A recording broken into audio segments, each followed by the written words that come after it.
नमस्कार, मैं हूं कमल कुमार और आपका स्वागत करता हूं अपने शो में वाह रक्षक। जैसा हमने वादा किया था आपको कि हम आपको ऐसे कोहिनूरों से मिलवाएंगे जिन्होंने अपने एक फैसले से किसी ना किसी की ज़िंदगी बदल दी।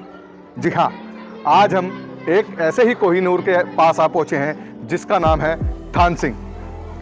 थान सिंह ने एक पाठशाला का आयोजन किया जिसकी नींव एक बच्चे के साथ रखी और आज इस पाठशाला में लगभग 80 बच्चे पढ़ते हैं। और ये वो बच्चे हैं जो कभी रोडों पर निकला करते थे, तो कभी कूड़ा बीना करते थे, तो कभी शराब की बोतल उठाकर जाते थे।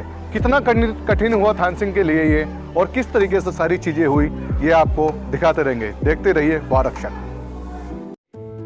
आज के समय में कौन किसके बारे में सोचता है? आखिर कौन किसकी मदद के लिए आगे आता है?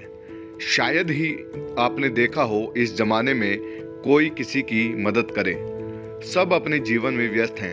आपने अक्सर देखा होगा कि रोड पर छोटे छोटे बच्चे झोला उठाकर कूड़ा करकट बीनते नजर आते हैं। बाद में वो बच्चे उन्हीं पैसों से नशे की लत में पड़ जाते हैं।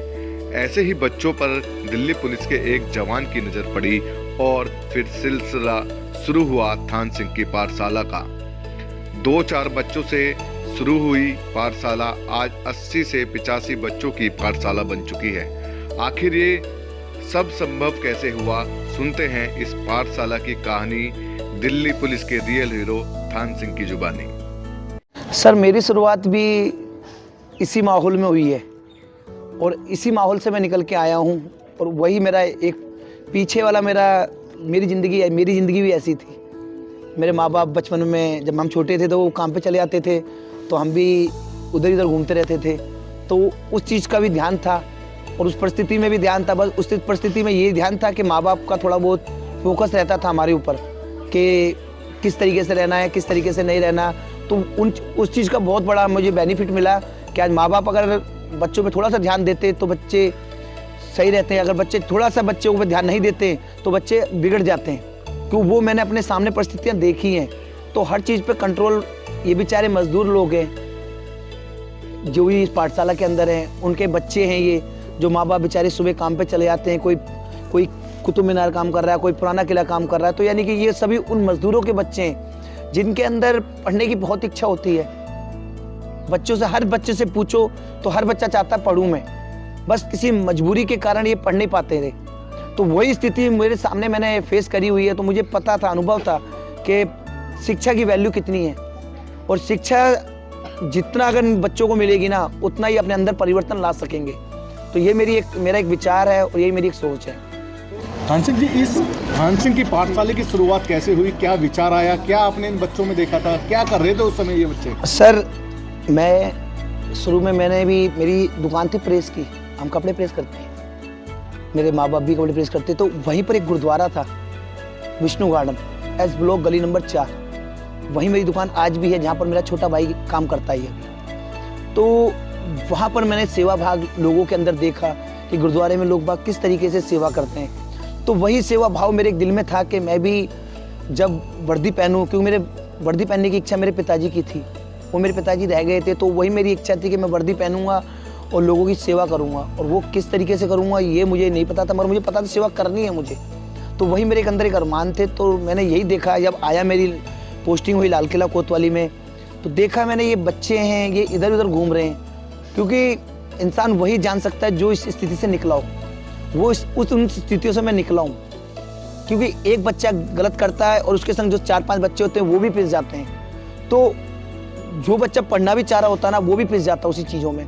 तो वही चीज़ जब मैंने इन बच्चों से पूछा कि बेटा कहाँ रहते हो, तो किसी ने बताया कि मैं लाल किले में यहीं पर ही रहते हैं। तो मैंने कहा, आप बेटा स्कूल जाना चाहते हो, पढ़ते क्यों नहीं हो? तो उन्होंने कहा, बाबूजी कहाँ जाएं, स्कूल काम लग जाता है, कभी नहीं लगता। तो मैंने कहा, एक काम करो, कम से कम इन बच्चों की, मैंने कहा आपको कितना टाइम हो गया यहाँ काम करते करते? कोई बोलता है मेरे को 7 साल हो गए, कोई बोलता है मेरे को 8 साल हो गए। तो मैंने कहा फिर बच्चे स्कूल का? तो उनका नहीं बाबूजी कहीं नहीं पढ़ते। तो मैंने कहा फिर ये पढ़ते क्यों नहीं है? तो मैंने कहा आप इन बच्चों को पढ़ाना चाहते हो? तो उन्होंने झिझक से जवाब दिया कि नहीं, हम नहीं पढ़ाना चाहते। तो बच्चों से पूछा तो बच्चे कह रहे हाँ पढ़ना चाहते हैं। क्योंकि पुलिस पे भरोसा दिलाना उनको बहुत बड़ी चीज़ थी। उन लोगों के पास गया और मेरा सबसे बड़ा काम यही था कि हम जब दिल्ली पुलिस में जब हम भर्ती हुए हैं तो हम उन लोगों को डर रहता है कि पुलिस हमारी नहीं है, तो उन लोगों को डर था, तो उस चीज़ को पहले सबसे पहले डर को ख़त्म करना, उन लोगों के दिल में वो भावना बनाना कि दिल्ली पुलिस दिल की पुलिस है और ये सब लोगों के लिए बराबर है, ये किसी के लिए ऊंचा किसी के लिए नीचा ऐसी कुछ बात नहीं है। तो मैंने वही एक फेस इन लोगों के पास, इनके माँ बाप के पास रात को इनके घर पे गया, इन लोगों को विश्वास दिलाया कि क्यों ना हम एक छोटा सा, मैं इन 4-5 बच्चे मिले, मैंने कहा इन बच्चों को यहीं पर इस पाठशाला के अंदर मैंने यहीं एक मंदिर है की जिस मंदिर में बैठे, ये मंदिर था काफ़ी पुराना मंदिर है ये, तो इसी मंदिर में 5-7 बच्चों को बैठाया यहाँ पर, उनसे बोला बेटा पढ़ोगे, तो उन्होंने भी थोड़ा झिझक थी, फिर उनको बड़े प्यार से लाया यहाँ पर। जब देखा उन्होंने, शुरू में इनको खाना पीना खिलाया, हर चीज़ बिस्किट वगैरह हर चीज़ थोड़ा बहुत लालच टाइप में दिया बच्चों को। फिर जब देखा बच्चों का इंटरेस्ट पढ़ाई की तरफ बढ़ता चले गया, जब बच्चे देखा पढ़ना चाह रहे हैं, तो फिर मैंने सोचा कि इन बच्चों को, इनके माँ बाप खुश होने लगे, इनके माँ बाप जब खुश होने लगे देख के कि हाँ हमारे बच्चे तो बहुत अच्छा पढ़ रहे हैं, जब वो आसपास के और लोगों को भी पता चलने लगा, तो उन्होंने उस चीज़ को बताया कि भाई हमारे बच्चे तो काफ़ी अच्छा पढ़ने लग रहे हैं। तो यानी कि इसी तरीके से लोगों के पास मैसेज चलता चलेगा, क्योंकि कई बच्चे इसमें कूड़ा बिनते थे, कोई कैसे बिनता था, कोई क्या बिनता था।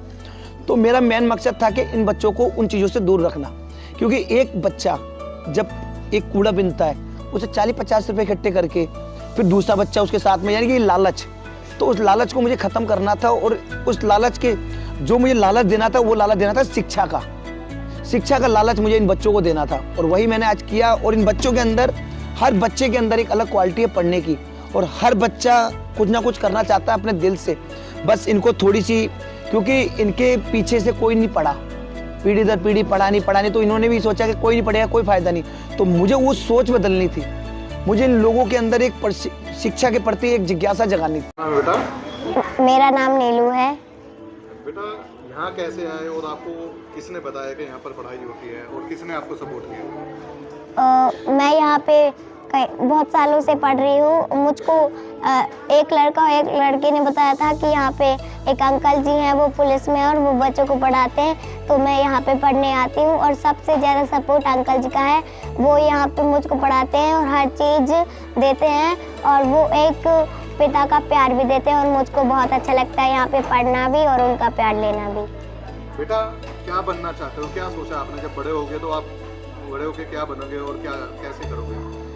मैं बड़े होकर IPS बनना चाहती हूँ, क्योंकि पहले तो मैं अपनी देश की रक्षा करूँगी और फिर मैं अपने देश को क्राइम फ्री रखना चाहूँगी। मेरा नाम है ईश्वर, क्या करते हो यहाँ पर? यहाँ कैसे पता लगा आपको क्या होता है? ये थान सिंह अंकल ने मेरे को यहाँ आने के लिए बोला। अच्छा, क्या करते हो आप यहाँ पर? यहाँ पे पढ़ते हैं। पढ़ते हो? कहाँ से आते हो, आना जाना कैसे करते हो? राजघाट से आते हैं, शाम को 5 बजे वो तो छोड़ने चल जाता है। अच्छा, हाँ। पूरा दिन आप यहाँ पर स्कूल के आने के बाद कर लगाते हो? ये अंकल। मम्मी पापा क्या करते हैं बेटा आपके? पार्क में काम करता है। तो क्या बनना चाहते हो, क्या करना चाहते हो? क्या बनना चाहते हो बड़े होके क्या करना चाहते हो? मैं फौजी बनना चाहता हूँ। फौजी बनना चाहते हो? यहाँ पर आपको कैसा लगता है बेटा? बहुत अच्छा लगता है। थान सिंह अंकल के बारे में क्या कहना चाहोगे आप? वो अंकल बहुत अच्छे है, वो माँ बाप से भी अच्छा प्यार देता है, मतलब क्या अच्छा इज्जत देता है, माँ बाप के जैसा प्यार करता है। जी, मैं ये जानना चाहता हूँ, ये बच्चे जिस तरीके से मैं देख रहा हूँ अभी खाना खा रहे हैं, और बैग्स भी मैंने बहुत सारे देखे हैं, आप देखता हूँ मैं पेन पेंसिल भी बहुत तरीके से यहाँ पर बच्चों को दी जाती है, तो ये सारा किस तरीके से मैनेज होता है? सर देखिए, मेरा काम इन बच्चों को शिक्षित करना है, इन बच्चों को क्राइम से दूर रखना, समाज के अंदर एक अलग मैसेज जाना, और इन लोगों को भी वर्दी के प्रति इज्जत यानी कि इज्जत जगनी चाहिए इन लोगों के अंदर भी। इन लोगों को भी अंदर जो भय है कि पुलिस हमारी नहीं है, ऊंच नीच वाली, ये सब चीज़ों को ख़त्म करके समाज में एक अच्छा वातावरण बनाना, इन लोगों को शिक्षित करना। क्योंकि शिक्षा बोलते हैं ना, जो शिक्षा वो शेरनी का दूध है, जो जितना पिएगा वो उतना दहाड़ेगा। तो वही शिक्षा मुझे इन लोगों के अंदर पैदा करना, शिक्षा का ज्ञान। और उसके लिए मैंने कोई NGO नहीं बनाई है यहाँ पर समाज का हर वर्ग मेरी इस पाठशाला के अंदर आता है और कहता है कि मुझे कोई ये दान देना चाहता हूँ, कोई ये करना चाहता हूँ। क्योंकि एक चीज़ है कि अगर आप समाज के अंदर कोई भी अच्छा काम करोगे ना, तो हर वर्ग के लोग आपका सपोर्ट करेंगे, ये मैंने देखा है। और वही उसी कड़ी को आगे जोड़ने के लिए आज समाज के हर वर्ग मेरे साथ हैं, कॉलेज से पढ़ाने के लिए, क्योंकि देखिए नौकरी मेरी सबसे पहले, तो नौकरी से तो कोई कंप्रोमाइज़ नहीं कर सकता, मगर यह है कि मैंने जो अभियान छेड़ा है उससे भी कोई मजाक नहीं कर सकता, क्योंकि ये भी एक पुलिस का भी एक हिस्सा मानता हूँ मैं इन बच्चों को, क्योंकि आज के टाइम में आपने देखा होगा क्राइम के अंदर सबसे ज़्यादा बच्चों को इन्वॉल्व कर रहे हैं। तो अगर इन बच्चों को हम शिक्षित करेंगे और इन बच्चों को ये बताएंगे कि ये चीज़ करने से ये चीज़ होती है और ये चीज़ करने से ये चीज़ होती है, जब तक वो शिक्षित नहीं होंगे तब तक उन्हें कोई ज्ञान नहीं होगा। तो फिर मेरे पास जब इन बच्चों को पढ़ाने के लिए मुझे बच्चों की ज़रूरत पड़ी, तो अब आज मेरे पास माता सुंदरी कॉलेज और संगिनी सहेली जैसे सामाजिक लोग, कॉलेज के बच्चे, एनएसएस वॉलंटियर, कई जाने के वॉलंटियर मेरे पास आने लगे। इन बच्चों को शिक्षा हर बंदा पढ़ाना चाहता है, हर बंदा चाहता है कि इन बच्चों को शिक्षा मिले और वो कामयाब भी हुए।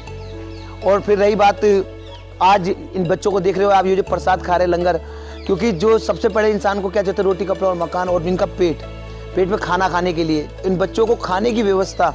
जब आप कोई भी अच्छा काम करोगे तो हर इंसान आपकी सपोर्ट करता है, और उसी कड़ी को आगे बढ़ाते हुए गुरुद्वारा शीशगंज साहब के जितने भी लोग थे उन्होंने जब बात करी तो वो बहुत खुश हुए। उन्होंने कहा कि लंगर की व्यवस्था इन बच्चों के लिए हमारी तरफ से, क्योंकि वो कहते हैं हम जब इतने लोगों को प्रसाद लंगर खिलाते हैं तो इन बच्चों को भी लंगर मिलना चाहिए, जिससे कि ये और अच्छे रास्ते पे चलें और अच्छे कार्य करें। खान सिंह जी, बच्चे पढ़ाई तो हमने करते हुए देखा है, बहुत से बच्चे इनमें IPS बनना चाहते हैं, बहुत अच्छा जज्बा इन बच्चों में हमने देखा है। क्या खेल कूद की ओर भी इन लोगों का ध्यान दिया जा रहा है? मेरा काम शिक्षा के साथ साथ खेल कूद, जो नुक्कड़ नाटक, सामाजिक चीज़ें, बैड टच, गुड टच, नुक्कड़ नाटक, ये नुक्कड़ नाटक के जरिए ना हम लोगों के माँ बाप को भी मैसेज देना चाहते हैं कि इन लोगों के बच्चों को, इनको जो आदत होती है जो ड्रिंक वगैरह की, इन पिताजियों को जो कि जितना कमाया उतना उन पर खर्चा करना, तो उनको ये बताना ज़रूरी होता है कि शिक्षा कितनी इंपॉर्टेंट है। और आपके बच्चे जब वो देखते हैं कि हाँ, और आज वो सक्सेस भी हुआ, हम इनके माँ बाप को, क्योंकि इनके माँ बापों की कई की छुट्टी संडे को होती है, तो हमने उनकी भी क्लासें ली। मैं चाहता हूँ कि इनके माँ बाप को भी शिक्षित किया जाए, इनके माँ बाप जो अंगूठा लगाते हैं उनको भी पढ़ाया जाए, वो भी पढ़ सकें। और आज इस पाठशाला के बच्चे, क्योंकि देखो मेरे पास शिक्षा थी, प्रमाण नहीं था, प्रमाण देने के लिए इन बच्चों का एडमिशन बहुत ज़रूरी था। जब हमारे DCP नॉर्थ साहब ने इन बच्चों के सीधा एजुकेशन डायरेक्टर साहब से बात करके इन बच्चों के सभी के एडमिशन कराए, और एडमिशन कराने के बाद जब ये बच्चे स्कूल गए पहली बार, और पहली बार जब स्कूल जाने के बाद जब स्कूल में जाके इन्होंने बच्चों ने 11 बच्चे स्कूल के अंदर फर्स्ट सेकंड थर्ड आए, तो इन बच्चों के हौसले और बुलंद हुए। आज बच्चे मेधावी में जा रहे हैं, कोई स्पोर्ट्स में जा रहे हैं, तो हर किस्म से बच्चे हर चीज़ में पार्टिसिपेट करने को तैयार हो रहे हैं। अभी 12-13 तारीख को बच्चे मेधावी में जा रहे हैं इस पाठशाला के। अभी एक बच्ची हमारी बाल दिवस पे गुरुद्वारा शीशगंज साहब के सामने, शीशगंज पे स्कूल है, वहाँ पर गई थी, पार्टिसिपेट करके आई है PM साहब के सामने भी। तो यानी कि इस पाठशाला के बच्चों को भी एक बहुत तगड़ा जुनून है, और सबको जुनून इसलिए पुलिस बनने का क्योंकि इन्होंने देखा है पुलिस को, गहराइयों से पहचान रहे हैं, उन्हें देखते हैं कि वो कितना मेरा प्यार है इन बच्चों के प्रति। और आज मेरे सीनियर जितने भी सभी ऑफिसर्स हैं इन बच्चों के बीच में आते हैं, अपने बच्चों के केक कटवाते हैं। हमारे DCP नॉर्थ साहब हैं, वो भी आए, उनके बच्चों के बर्थडे भी बनाए उन्होंने। तो यानी कि हर जितने भी, मैं कह रहा हूँ अपने नीचे से लेकर मेरे माननीय महोदय CP साहब ने मुझे 2-3 बार सम्मानित कर रखा है इस पाठशाला के जरिए। तो मैं अपने सभी सीनियर ऑफिसर का तहे दिल से धन्यवाद करना चाहता हूँ कि उन्होंने इन बच्चों के लिए जो सपोर्ट करने की जो मुहिम है और जो कार्य है उसको आगे बढ़ाया। और मैं चाहता हूं कि इन बच्चों ने जो उम्मीदें देखी है उसको हमें आगे एक मुकाम तक लेके जाना है, जिससे कि आज जो थान सिंह की जो पाठशाला, ये छोटी सी पाठशाला बनी है, लोग जगह जगहों पर ऐसी पाठशाला खोलें, जगह जगहों पर ऐसे बच्चे हैं जो पढ़ना चाहते हैं और उनको एक छोटा सहारे की ज़रूरत होती है। अगर इन बच्चों को एक सहारा मिल जाए, किसी के पिता नहीं है, किसी की मदर नहीं है, किसी के ब्रदर नहीं है, तो सबने मुझे अपना, किसी ने अपना मुझे बेटा माना, किसी ने अपना भाई माना, किसी ने मुझे अपना पिता माना। कई लोग कहते हैं कि तुम 80 बच्चों के पिता हो, तो मेरे लिए एक बहुत बड़ा सौभाग्य की बात है कि मुझे इतना बड़ा सम्मान मिला। और मैं अपने कैसे बताऊं, मैं जो दिल्ली पुलिस परिवार का मैं तहे दिल से, और सामाजिक लोगों का जिन्होंने मुझे हमेशा सपोर्ट किया, और आप सभी लोग मुझे जो सपोर्ट कर रहे हैं ना, उससे इन बच्चों को एक ताकत बढ़ रही है। आज ये बच्चे पढ़ रहे हैं, लिख रहे हैं, तो ये कुछ ना कुछ अच्छा काम करेंगे, कम से कम समाज में गलत चीज़ तो नहीं करेंगे। ये एक अच्छा परिवर्तन एक चाहता हूँ मैं इन लोगों के बीच में, ताकि एक समाज को ये अच्छा बना के रख सके और मिलजुल के रह सके। तो साथियों, देखा आपने थान सिंह की पाठशाला को। अगर थान सिंह को हम रियल हीरो कहें तो कुछ कम नहीं होगा, क्योंकि इन्हों के एक फैसले ने लगभग 80 बच्चों की ज़िंदगी बदल दी और 80 परिवारों की इन्होंने रक्षा की है। और आपने बच्चों को सुना किस तरीके से बच्चे जो हैं इनका विश्वास इतना बड़ा है कि वो अब आईपीएस की तैयारी करने के लिए तैयार हैं और वो सीधा कहते हैं कि हम आईपीएस बन के सबसे पहले देश की रक्षा करेंगे। तो ये परिवर्तन सिर्फ थान सिंह के एक छोटे से फैसले की वजह से आया।